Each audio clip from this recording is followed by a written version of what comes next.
Hi, everyone. I'm Jamie Bearse. I'm a board member at the Cancer Equity Project.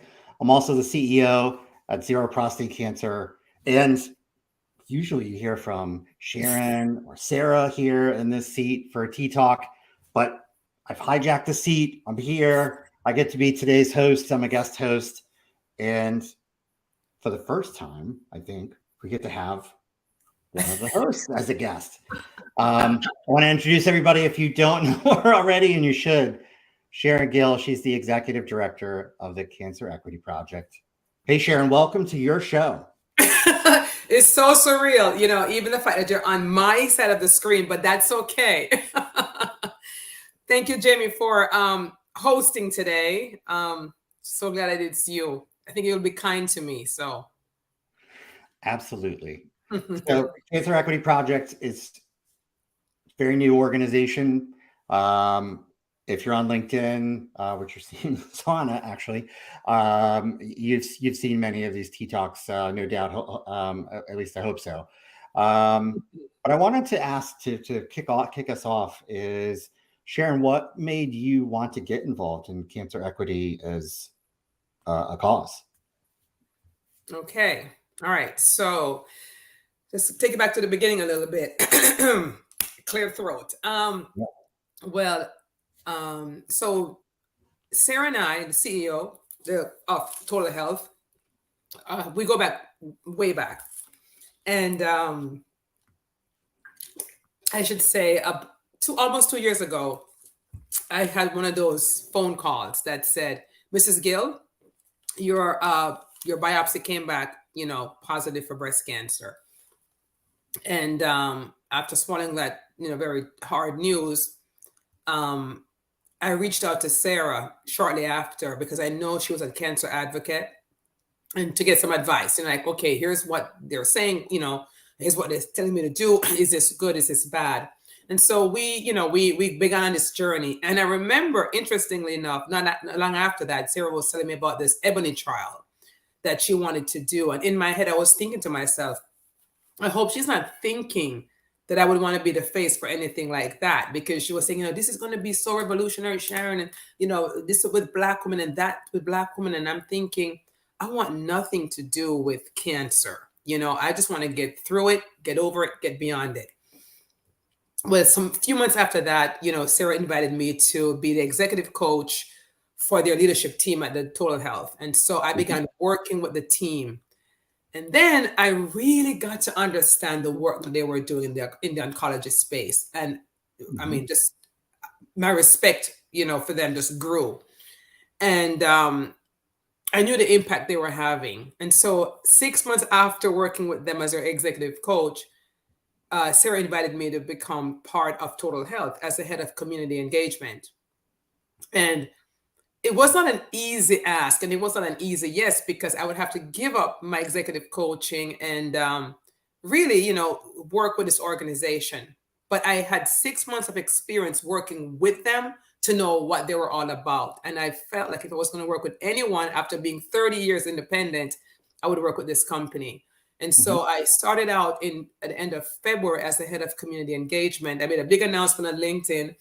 And then about a month later, we're in Memphis at one of those Total Health workshops, and we're talking, and then the Cancer Equity Project idea was birthed, because we wanted to start to talk about the same trial that I wanted nothing to do with, right? The Ebony trial. And so I was asked in Memphis to become the executive director of the Cancer Equity Project. And I said, yes. I had a large, long background in nonprofit. But the more personal reason, Jamie, is that as a Black woman and as a mom and as a grandmother, right, my trajectory was changed the day that I got that phone call in 2021. I now knew that I was going to be a survivor in this club I didn't want to be a part. And if I can be part of any type of solution, then I want to be on the forefront of that. So I remissioned my mind, and here I am at the Cancer Equity Project. Oh, I love that. Remission your mind. Yeah. That's great, Frank. I love that. Now, to dive a little deeper on that, if you personally didn't have access to care, or didn't have access to screening for breast cancer or any other kind of cancer, where would you be right now? Where do you think? This, that's a really scary question. Really scary question, especially what I'm learning now that I'm in this field. So I have what they call dense breast, right? And so I had some really good doctors who said, Sharon, you need to go twice per year. You know, once per year is not going to be good enough for you. If something is happening, we want to catch it early. Right. And you know, during COVID, Jamie, many women did not get screened because it was not, you weren't allowed to, you couldn't go out, it was not essential. And so for that period, I literally was not screened for almost 18 months. And I was used to being screened every 6 months. And so we were all concerned about dying from COVID and, you know, less concerned, especially if you're not necessarily have cancer in your family, you're not really concerned about getting cancer. So for 18 months, I wasn't screened. And then once I got screened, here it was. And so if I wasn't on that protocol, you know, on that schedule or that consciousness, like a lot of women don't get screening, not even once a year, I know that my cancer would have been caught way later as it was caught in its very earliest stages, you know, 1A, small, you know, a ER positive, you know, a little bit better outcomes for, you know, than some of the others. And so I was fortunate, but I'm so much more aware now of what early detection really means. You hear it in the media, early detection, early screening, but yet until it hits you, until you are absolutely affected by it, you don't really realize how important it is. That's right. And then that day in Memphis, that the idea came together for, hey, let's make this into a nonprofit. Let's call it the Cancer Equity Project. So who else, to quote Hamilton, who else was in the room when it happened? It was myself, Sarah, and Franklin, our head of our commercial head. Mm-hmm. Both three of us were there, and was like, "Hey, let's do this, and let's do it. Let's do this, and focus on this and the equity message." And we thought, what else would we put under the cancer equity? And we thought, well, the Compass Journey Map, right? Because in Memphis, it was interesting. I was giving a talk in Memphis about my journey, and my journey through the healthcare system was a very positive journey. I had great doctors. I was treated very respectfully. I was given every opportunity. You know, I was given integrative referrals. I was given, I mean, my radiologist was, you know, oncologist was amazing. My oncologist was amazing. My breast surgeon was amazing. My own doctor was amazing. The integrative, I mean, when I say amazing, I mean amazing. They made me feel like I was going to live. You know, at no point did I feel like I was going to die. You know, they're like, no, you know, you're going to live.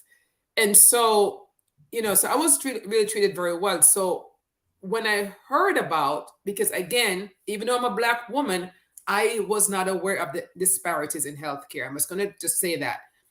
You know, people make the assumption because you're Black, you would know, but I had no idea because I was, Sarah described it as privilege. And you're right, Black people can have privilege too.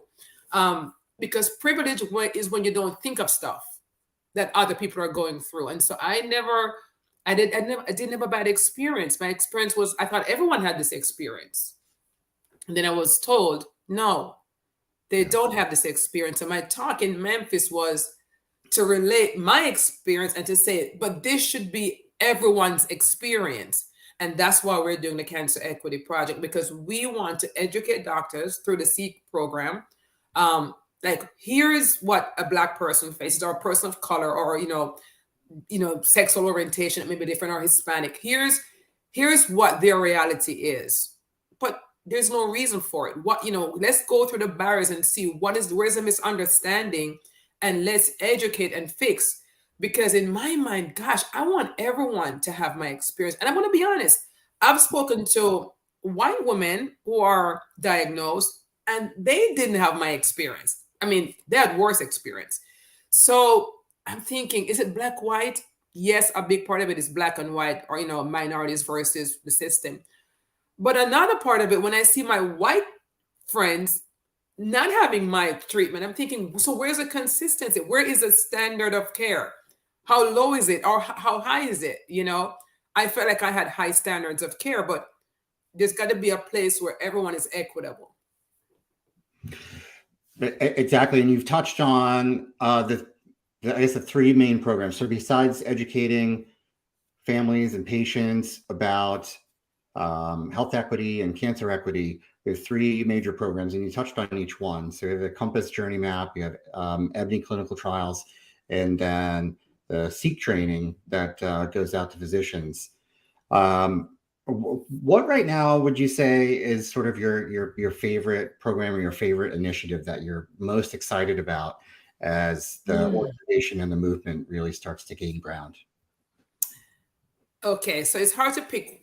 It's hard to pick one of the three It's like because picking your favorite kid, right? But I'm going to ask you to do it. it is hard. It is really hard, especially in the seat that I'm in. And the seat that I'm in is two seats. I'm a survivor, and I'm also the executive director, right? And I'm out there trying to educate everyone. But the Seek workshops are very exciting because I feel like with the Seek workshops, we've had two already, we have a third one coming up. I can see the doctors, the healthcare providers' eyes opening when they are, shown the statistics, when there are, when they hear these great DEI speakers talking about things like microaggressions, cultural humility, just misinformation. I can see that they want to do better. So that's encouraging for me. Very encouraging for me. Our next workshop is going to be virtual July 15th, and I'm actually doing a pre-DEI section myself, but I can see when the scales are falling from their eyes. So I really like that. The Compass Journey Map, here's why I like that one too. That one hasn't been fully launched yet, but you can see on our website, you can see a little video of what it's going to be. I like it because one of the things I realized, Jamie, is that... And we'll put a link to the video after we're done, right? Yes, we're going to put a link in there. And if anyone from my team is watching, please put a link to the Cancer Equity website, especially the Compass Journey Map page. But what I like about it, Jamie, is that I realized that I was a very educated patient, very informed. I'd worked, several years in the charity world. So I understood the healthcare system. I understood what rights were, So my approach with my doctors have always been like, I know what's going on here. So when I meet with any of my doctors, I always have facts in my head, and they treat me like that, very equity. I mean, they treat me like they're equals. And so the Compass Journey Map will equip patients to be able to ask the right questions at their doctors. They'll know what's coming next and to ask intelligent questions and to know, should they ask about clinical trials? Also, if they're having a struggle financially, the map will show them where they can get some of that help. So it kind of takes away some of the roadblocks from a patient having the kind of care that they need. And then with the Ebony trial, and again, I hate to say like I like all three, but I like them for different reasons. The Ebony trial, what I like about the trial is because it is going to enroll majority Black women. Mm-hmm. Here's why this is key. I remember Sarah saying to me when I told her I did this ANCA test, I said, I did this ANCA test and I scored, pretty good. So I didn't need chemo. And she said, well, I'm glad you scored very low because if you were more borderline, I would tell you it's not a good test for you because it was never tested on Black women. And it's been shown to be faulty. Now, imagine that as a Black person, right? Like, okay, I didn't get chemo because they said that was good, but then hearing you're not that necessarily good. So I think 25 and under, you don't have to get chemo. I was 10. So we felt like we were low enough not to worry. But if I was, let's say, scoring at 20, I'd be worried that it wasn't accurate. So we're trying to do tests that are, relevant to the Black woman's cancer, more accurate. Yeah, and to really open it up to Black patients that clinical trials are an option. You know this better than I do, but I'm going to say it's about 9 out of 10 Black patients aren't even informed by their doctors about clinical trials, what they're all about, what's available. So yes, that was also something I learned after joining the company, and I'm like, why is that? And it's based on assumptions, it's based on all these assumptions. Just if you took a bus to the doctor's office, you may not be referred because you won't be able to get to the trial. If you're a single mom, you may not be referred because your economics may not allow you to do the trial. I mean, there's so many factors against you that the thing that could save your life, you're not exposed to because of these barriers, the doctors may have mentally, systemically, and people are dying because of that. Right. It's sometimes it's conscious bias, sometimes it's unconscious bias Yes. at the same time. I think it reminds me of what you just said about the Compass Journey Map too, because I think that that's part of what's going to be built into that map too, to be able to recognize in others where are those barriers, where are those conscious or unconscious biases, so you can pinpoint those out and be able to change the conversation to be able to improve your journey and Yes. care that you need. Absolutely. Absolutely. So I don't know if we have any questions coming in, but tell everyone what's the most important way right now that everybody can get involved in the cause, get involved in the Cancer Equity Project. Well, we're looking for some great partners, some great community partners who share the same, similar mission. I spoke to an amazing company this morning who had a cancer equity program, and so we had a very good conversation. They'd be a very good collaborative partner for us to help us get the message out. So one way you could get involved is if you are a nonprofit or an advocacy group. Then we'd love to hear from you. We'd love to hear from you and see where we have synergies and how we can work together to get the message out. Of course, I wouldn't be a nonprofit executive if I didn't say we could always use donations, right? Right. We could always use donations because, donations is what makes a nonprofit mission works. We can't do it without the money, without the funds. So I've just put it out there as well that you can always encourage us because cancer affects pretty much everyone. Everyone who's going to be watching this will know about someone or know of someone in their family or a friend of a friend who has experienced cancer in their lives, right? So we know the statistics that they say 1 in 8 women will be diagnosed with breast cancer. And now they're saying 1 in 3 people will have cancer. And so it's not something, again, that I wanted to be on the soapbox for, but it is the reality. And when you think about people like myself who did not have a history of cancer in their family, my mom didn't have cancer, my dad didn't have cancer. I mean, no one did. I was going about my business and cancer tapped me on the shoulder. And so, not to scare anyone, but it can happen to anyone is the message. And so whether it's our organization or any other cancer organization, whether it's, Zero or anyone else, to where you can support because the work is huge. It's a lot of work to be done. And there's a lot of needs out there. So support our mission to be financially be good too. That's right. And if you're out there and you just want to get more information and care about this cause and care about just making the world a better place, on the website, we've got a place to leave your contact information and your email so we can follow up with you when Compass Journey Map is ready to go and to be shared. The different events that we have that we are lining up right now to come your way around the country. So please do that as well. And we do have our fearless leader. Yeah. He's our fearless leader.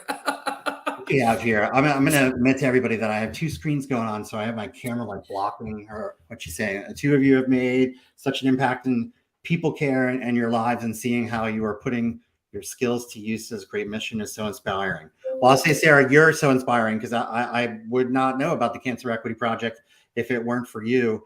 And I see everything that you say and that you post, and the messages that you bring to all of these different partners and patients is really inspiring too. So for me, and I'm sure that Sharon will have something to say too, But for me, right back at you.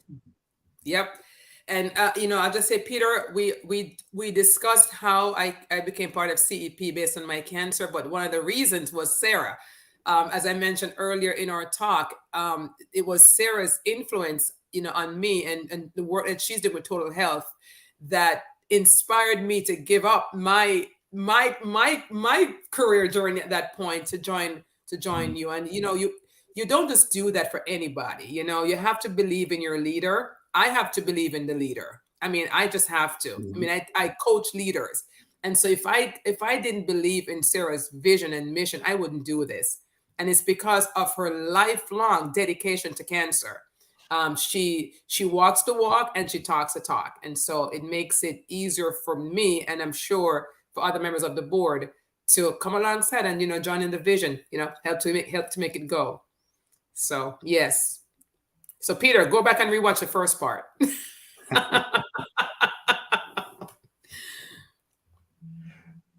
What else? Any other questions? Oh, that was it. That's all I see so far. So they can watch they can ask in the replay. Peter, if you are on the line still, if you could put in the comments, or Sarah, our website, please. Our website address. Fantastic. Well, there isn't any more questions because you did such a fantastic job on sharing everything that we have going on at the Cancer Equity Project and your story and why you're involved. It just goes to show that not only are you an amazing host of your show, you're also an amazing guest. So once again, Sharon, thank you for being on your show and having me as a guest host. I really appreciate you and appreciate everything that we're doing to make the world a better place, to be able to bring these programs and this education to the forefront, to be able to give everybody a fighting chance against cancer. And I just want to say this for you, Jamie. I really thank you for being on our board, for the leadership that you're showing already, for your work with me and Sarah personally. And I want to give a shout out to your new endeavor. Yes, you are the CEO of Zero until a certain time, which is coming to a close. But you're now the founder of your own company, Build a Better Nonprofit, where you will help nonprofits, be better. And so we want to give you a shout out too. So if you're a nonprofit, follow Jamie, and he will guide you the right way. Thank you for your impact on us already, Jamie, and thank you for hosting my show and Sarah's show today. Thank you, Sharon. Thank you all for watching. All right, guys. See you guys on Monday. All right. Take care. Bye.